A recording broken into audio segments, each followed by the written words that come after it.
ప్రజా voice paper చూద్దాం. ప్రజా వాయిస్లో సిరా చుక్క, ఏడవకండి, మీరెందుకు ఏడుస్తారు? మీకోసం, మీ పదవుల కోసం, మీ వారసత్వపు రాజకీయాల కోసం ఏడవకండి. 79 ఏళ్ల స్వతంత్ర భారతంలో కూడా ఇంకా మారని మా బ్రతుకుల కోసం ఏడవండి. అట్లా ఏడవరాళ్ళు. మీరెందుకు ఏడుస్తారు? ఏడ్చే మా కన్నీటిని తూడ్చి మా గుండెన పన్నీటిని చిలికించండి చాలు. భయాన్ని పోగొట్టి భరోసా ఇవ్వండి చాలు.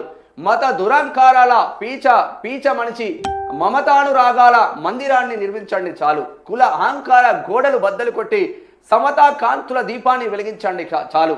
ఈ దేశ విచ్ఛిన్నానికి కంకణం కట్టుకున్న విద్రోహులకు సైనిక కవాతులతో కంగు తినిపించండి చాలు. మీరెందుకు ఏడుస్తారు? చదివిన చదువులకు ఉద్యోగాలు లేక నిస్సమయతతో చూస్తున్న నిరుద్యోగులకు ఉపాధి మార్గాలు చూపించండి చాలు. లోకానికి అన్నం పెట్టే రైతులకు కొండంత అండ పండించిన పంటకు గిట్టుబాటు ధరను పలికించండి చాలు. మీరెందుకు ఏడుస్తారు? ఆడబిడ్డల మాన ప్రాణాలను ఇంకా ఇంటా బయట రక్షణ కవచం అవ్వండి చాలు. అవినీతి అరాచకాలకు భూదందాలకు భర్త వాక్యం పలకండి చాలు. అక్రమ దౌర్జన్యాలకు లంచగొండుల వంచనాలకు అడ్డుకట్టలు వేయండి చాలు. కానీ మీరు ఏడవకండి. సమర్థులైన మీరు ఏడ్చి మమ్మల్ని నవ్వించకండి. ఈ దేశ ఖ్యాతిని మువ్వన్నెల జెండాగా మురిపించండి. భారతమ్మను మనసారా నవ్వించండి. మీరు మాత్రం ఏడవకండి సారు అంటూ అమృతవర్షిని జయరాజ్ ఖమ్మం నుంచి పంపించిండు. అన్న జబర్దస్త్గా రాస్తాడు. వాస్తవంగా రాజకీయ నాయకులు మీరు ఏడవకండి సారు.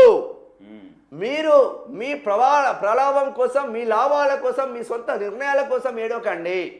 ఇప్పుడు మన రాజగోపాల్ రెడ్డి ఉంటాడు, నాకు మంత్రి పదవి వస్తలేదని ఏడుస్తున్నాడు. కానీ నా పేద ప్రజలు ఏడబోతున్నారని ఏడుస్తున్నారా? ఏడుస్తలేరు. నా నియోజకవర్గంలో, నా భారతదేశంలో ఘోరమైన అవమానాలు జరుగుతూ ఉన్నాయి.